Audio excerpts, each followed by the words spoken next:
드라마뿐만 아니라 웹툰도 들어있어서 본 것들 총 망나 잡담, 웹툰 내 아이디 등 강남리.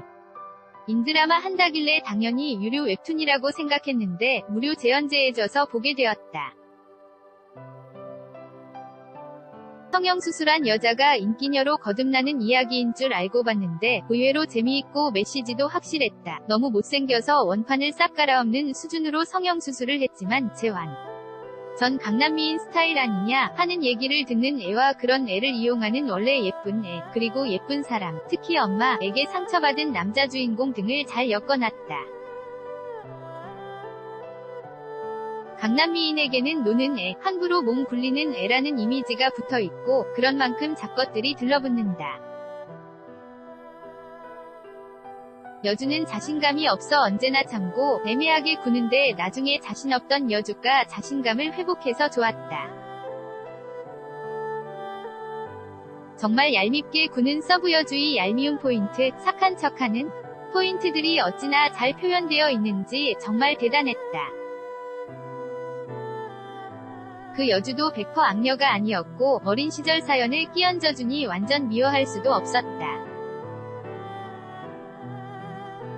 드라마는 안 봤지만 임수양이 이런 역을 한다면 진짜 잘 어울리겠다는 생각이 들었다. 이 웹툰이 재밌어서 비슷한 제목의 여신강님 도 봤는데 그림은 넘나 예쁘더라만 영 재미가 없어서 보다 말았다. JTBC 월화 드라마 라이프 이수연 극본 조승우, 이동욱, 원진아, 유재명, 문소리, 월, 화밤을 달리게 했던 드라마 라이프가 끝났다.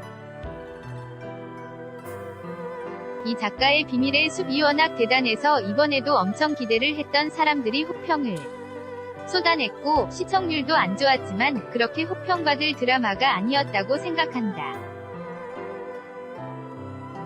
주인공부터 단역까지 모두 그럴만하게 자기 입장에서 타당했고 각자의 고뇌가 있었으며 그런 사연과 갈등을 아주 세련된 방식으로 몰입감 있게 풀어냈다.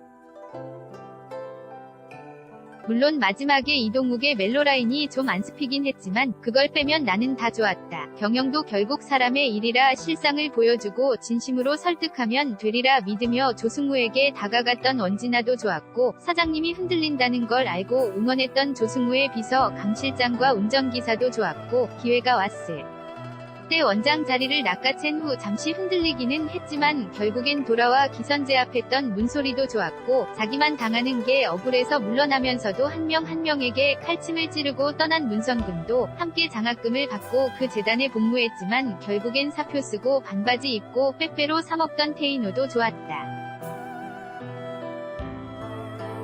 후반부에서 내가 눈물을 쏙 뺐던 장면은 온 셔츠가 땀에 젖도록 바퀴를 굴려 원진아의 집으로 온 동생이 고개를 떨구고 돌아가던 장면과 미술관을 비워 사방벽을 바다 속으로 만들던 장면이었다.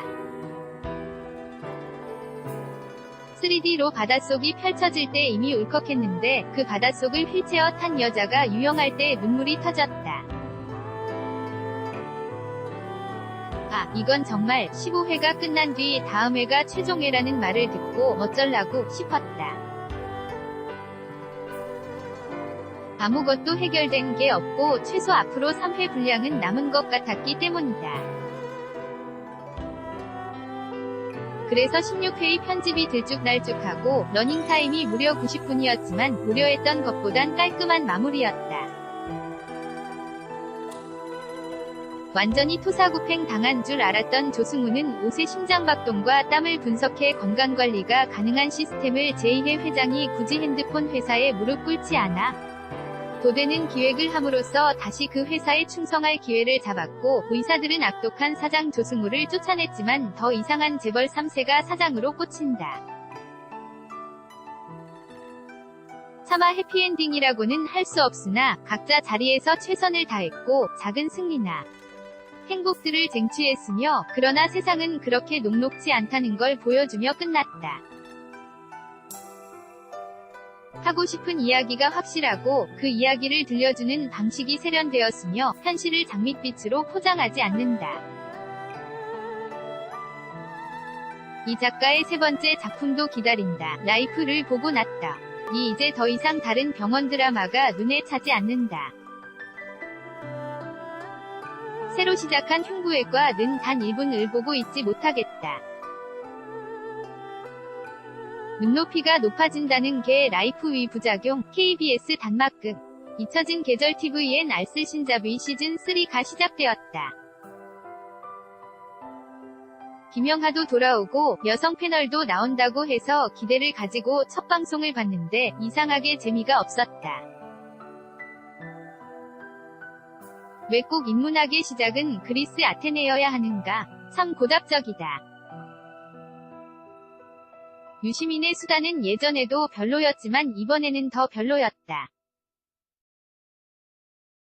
보는 내내 유희열의 빙이 되어 짜증이빠이. 그러다 참지 못하고 채널을 돌렸다. KBS에서 단막극을 하고 있었다. 마침 영화 목격자를 보고 난 뒤였는데 목격자와 같은 주제를 다루는 드라마였다. 노량진 고시촌에서 일어난 살인사건을 가운데 두고 피살자의 옆방에 사는 여자, 편의점 총각, 택시 운전수, 고시원 주인 등이 각자의 이유로 격자 진술을 거부하거나 거짓말을 하거나 무심하고, 반대편에는 우발적 살인을 저지른 자와 그의 동생이 진실을 조작하고 더한 범죄를 저지른다. 그것들이 흥미롭게 맞물려 돌아가 막을 수 있었던 나머지 두 번이 살인까지 막지 못한다. 힘을 줘서 연출한 부분이 치기 어려 보이긴 해도 굉장히 재밌게 봤다. 김무열과 동생의 뒤틀린 관계, 오로지 합격해야 한다는 목표에 매몰되어 남의 위험을 무시했던 여자의 말로 끝나고 나서도 여운이 긴 작품이다. 이 시간에 단막극 한다는 걸 알게 되어 알쓸 신잡 3 대신 단막극을 보기로 했다. 넷플릭스 블랙칠리 서클 시즌1. 아무래도 앞으로는 넷플릭스 메뉴를 하나 만들어야겠다. 이 드라마는 내가 추천해줘서 다들 봤다는데 정작 나는 못 보고 있었던 드라마다. 넷플릭스 가입하기 전에 재밌다는 이야기를 듣고 친구들에게 이야기했는데 그들은 보고 나는 못 봤던 걸. 이번에 시즌2까지 달렸다. 시즌2까지 합해도 7회뿐. 7회 속에 3개의 에피소드가 등장한다. 위 4명의 여자들은 2차 세계대전 당시 독일의 암호코드를 풀어내던 블랙칠리 부서에서 일한 똑똑한 여자들이다. 그러나 전쟁이 끝나고 결혼을 하거나 각자의 삶으로 돌아간 뒤에는 별로 행복하지 못하다. 폭력 남편을 만나거나 아이들을 키우거나 세계여행을 다니지만 돈이 다 떨어져서 바에서 일하거나. 그들의 남편들은 이 여자들이 똑똑한지 모른다. 그런 가운데 여자들이 연쇄적으로 살해당하는 사건이 일어난다. 경찰청은 일반 살인으로 보고 가짜 범인을 잡아넣는데 이 여자들은 암호를 풀던 방식으로 사건을 추리하여 면을 파헤치고 진짜 범인을 찾는다. 연대의 여자란 정말 많은 장애물이 도처에 널려있는 사람들이더라.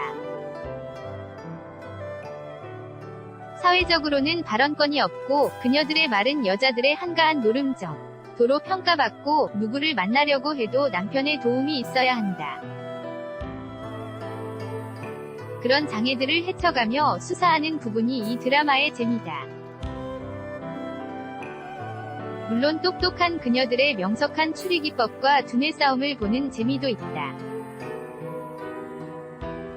영국식 영어 발음을 편애하는 내 입장에선 원없이 그 발음을 들을 수 있다는 것도 킬링 포인트. 콜레트럴 이펙트가 현대의 여자들의 추리극이라면 이 드라마는 과거의 여자들의 추리극이다.